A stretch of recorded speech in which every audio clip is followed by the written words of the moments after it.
बिस्मिल्लाहिर्रहमानिर्रहीम। अस्सलाम वालेकुम व्यूवर्स। तो देखें आज मैं आपके लिए क्या लेके आई हूँ। आज मैंने बनाया है बहुत मज़ेदार सा, बहुत जूसी सा जिंगर बर्गर। ये बच्चों का, बड़ों का, सबका बहुत ही फेवरेट होता है। सब बहुत यम्मी बनता है। और अगर हम बाज़ार से लेने जाते हैं तो बहुत महंगा मिलता है। आई थिंक 200 का। घर में बनाओ तो बहुत मज़ा आता है, बहुत, यानी कि फिर वो इतना महंगा नहीं रहता। तो सबसे पहले जी मेरे पास है ब्रेस्ट फ़िले। ये मैंने 2 ब्रेस्ट लिए थे और इनको बारीक बारीक फिलेट में काट लिया था, यानी कि मेरे पास 6 पीस ये बन गए थे। और सबसे पहले मैंने लिया है नमक, ये तो हस्बे ज़ायका या 1 टेबल टीस्पून, और ब्लैक पेपर, लहसुन और नींबू का रस। ये सब तकरीबन मैंने 1 टीस्पून लिया है, क्योंकि अभी जो इसका कोटिंग होगी उसमें भी ये लगेगा, इसलिए मैरिनेशन में हम बहुत ज़्यादा नहीं लगाएंगे। तो जी हम इसको आराम से पहले, ये मेरे पास एक हैमर टाइप है, इससे मैं इसको अंदर अंदर ये ना इसके नोचेस लगा लूँगी कि ये ना इसके अंदर से इसका रेशा टूट जाएगा, वरना रेशे होते हैं और वो चिकन को बहुत सख्त कर देते हैं। अगर आपके पास नहीं है तो आप फोक से भी ऐसे कर सकते हैं, और उसके अंदर ना थोड़े थोड़े वो सुराख हो जाएंगे तो अंदर तक ये मैरिनेट भी हो जाएगा और अंदर से इसके रेशे भी टूट जाएंगे। और फिर ये फ्राई होने के बाद बहुत अच्छा लगेगा, बहुत ज़्यादा जूसी बनेगा। तो चलें जी अब हम इसकी मैरिनेशन स्टार्ट करते हैं। तो सबसे पहले जो मेरे पास फ़िले हैं मैं इनको एक बर्तन में रख देती हूँ अलग से, और फिर इसके ऊपर हम सारे जो है ना इसकी मैरिनेशन के जो मसाले मैंने रखे हैं वो लगा लूँगी, और फिर इसको तकरीबन 1 घंटे के लिए मैं मैरिनेट करके रख दूँगी फ्रिज में। ज़्यादा देर भी आप कर सकते हैं, लेकिन 1 घंटा, सॉरी हफ्ता कह रही हूँ, 1 घंटा एनफ है। और सबसे पहले इसमें मैंने डाल दिया है नमक, और अब मैं इसमें डालूँगी ब्लैक पेपर, और अब मैं इसमें डाल दूँगी लहसुन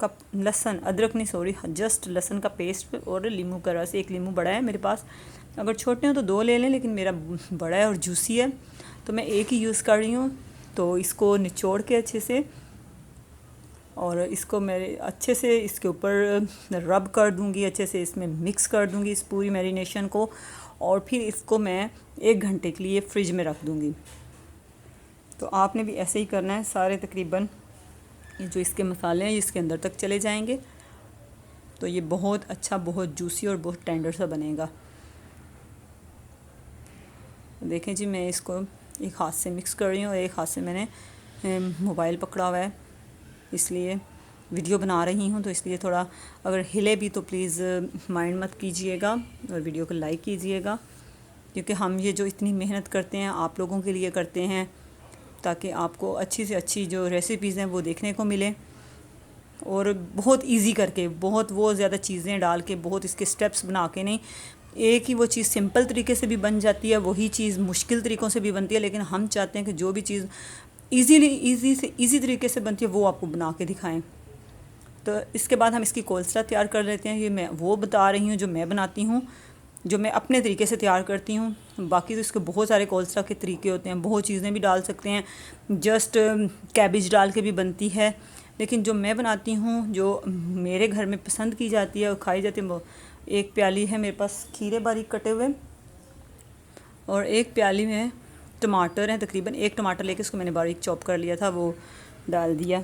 और अब इसमें मैं मायोनीज़ डाल दूँगी, चीनी डाल दूँगी, तकरीबन 1 टेबल स्पून चीनी मैंने इसमें डाली है, और ½ टीस्पून से भी कम मैंने इसमें ब्लैक पेपर डाली है, और ½ टीस्पून मैंने इसमें नमक डाला, बहुत ज़्यादा नहीं, क्योंकि मायोनीज़ में भी नमक होता है। तो ये जी हम ब्लैक पेपर डाल रहे हैं, और अब इसमें थोड़ा सा नमक डाल देंगे, और फिर इसमें मायोनीज़ डाल के तो ये तैयार हो जाएगी। मोस्टली इसमें कोई लोग क्रीम भी डालना पसंद करते हैं, कोई इसमें थोड़ा सा दूध भी डालते हैं, जैसे जैसे जिसको जो टेस्ट के मुताबिक अच्छी हो। लेकिन मैं फिर आपको बोल रही हूँ कि मैं बहुत इजी वे से आपको सिखा रही हूँ, ताकि सब अपने घर में मज़े से बनाएं और खाएं। कोई बहुत ज़्यादा स्टेप्स नहीं है, कुछ भी नहीं है।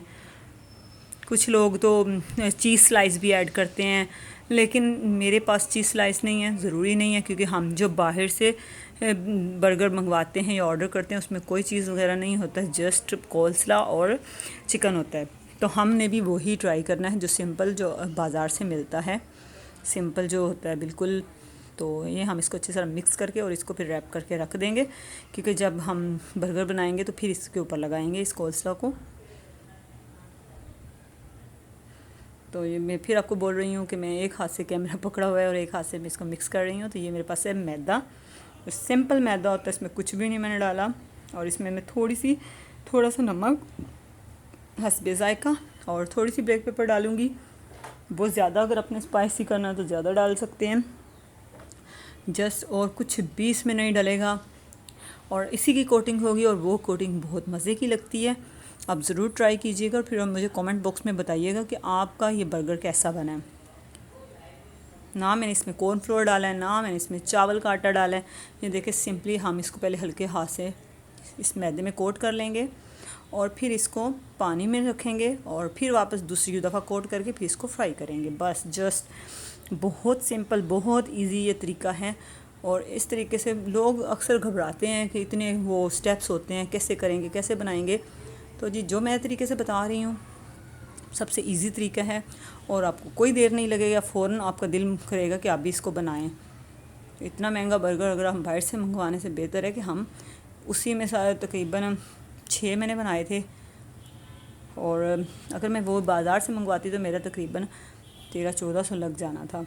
लेकिन घर में हाफ़ प्राइस में आप बना सकते हैं और सब घर वाले इंजॉय कर सकते हैं।